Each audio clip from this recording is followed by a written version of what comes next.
चूतड़ों पर फट्टे भी बजेंगे, सारे राज उगलेंगे। जो तुम भारत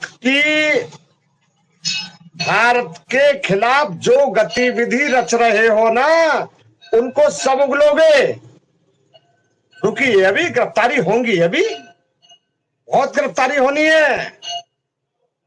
ये जो तुम्हारा जाल है ना, जो तुम्हारा षड्यंत्र है, वो सारा उजागर बहुत जल्दी होने वाला है। डॉक्टर साहब, क्यों सरेंडर कर रहे हो? क्यों सरेंडर कर रहे हो अपने आप? गुलाम हैदर की गिरफ्तारी क्यों होगी? गुलाम हैदर ने कोई अपराध किया है? गुलाम हैदर की गिरफ्तारी क्यों होगी? गिरफ्तारी होगी अपराधियों की। वीडियो में एपी सिंह ने ये कहा है कि मेरी गिरफ्तारी कर लो, मेरी गिरफ्तारी कर लो। तो मैं एपी सिंह को सलाह देना चाहता हूं कि भाई अपने आप को सरेंडर कर दो, या तो किसी थाने में सरेंडर कर दो या कोर्ट के समक्ष सरेंडर कर दो। मैं बता रहा हूं कि एपी सिंह की जो कानून की किताब है वो अलग है। भारत का जो संविधान है, भारत का जो कानून है, उसके वो तो आज तक उन्होंने पढ़ा ही नहीं है। जो उनके द्वारा लिखी हुई किताब है वो उन्हीं को पढ़ते हैं। तो उनकी किताब में हो सकता है कि एक वादी भी अभियुक्त हो सकता है, जो रिपोर्ट करता है, जो पीड़ित है, वो भी अभियुक्त हो सकता है उन्हीं की किताबों के अनुसार। भारत के कानून के अनुसार नहीं है वो अपराधी।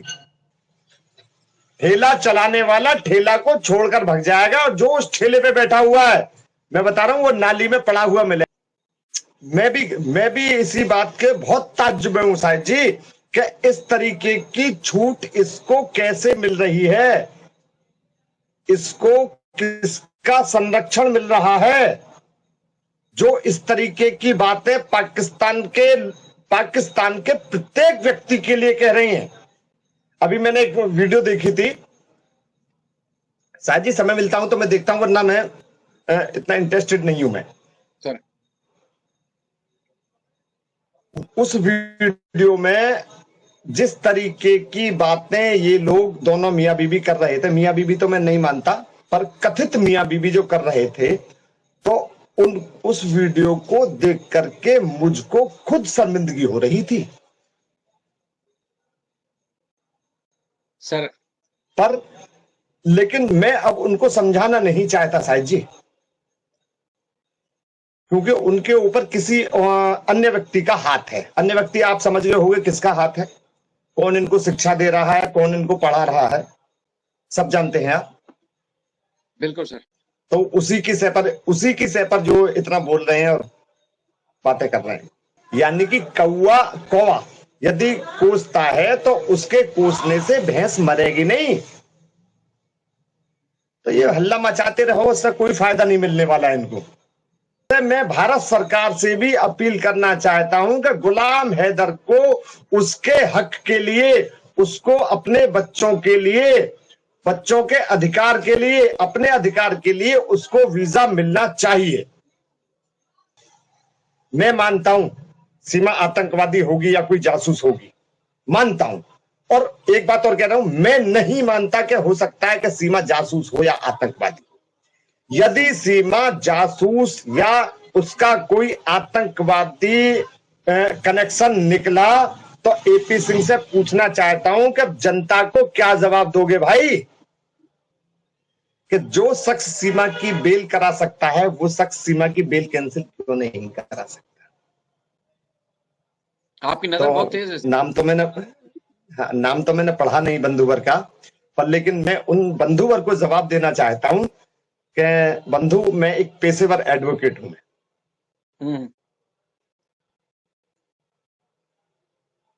मैंने अपने पेशे के मुताबिक सीमा और उसके सहयोगी, मतलब सहयोगी कौन, सचिन और उसके नेत्रपाल, उनसे मैंने अपनी उचित फीस लेकर के मैंने उनकी बेल करा दी।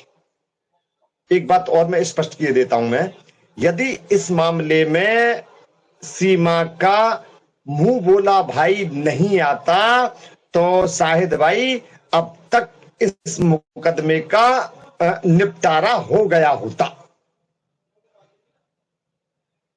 तो सर इससे तो ये लगता है कि जैसे वो अपना असर सूख इस्तेमाल कर रहे हैं, अपने ताल्लुकात इस्तेमाल कर रहे हैं और मामले को डिले किया हुआ है। बिल्कुल नहीं, बिल्कुल नहीं।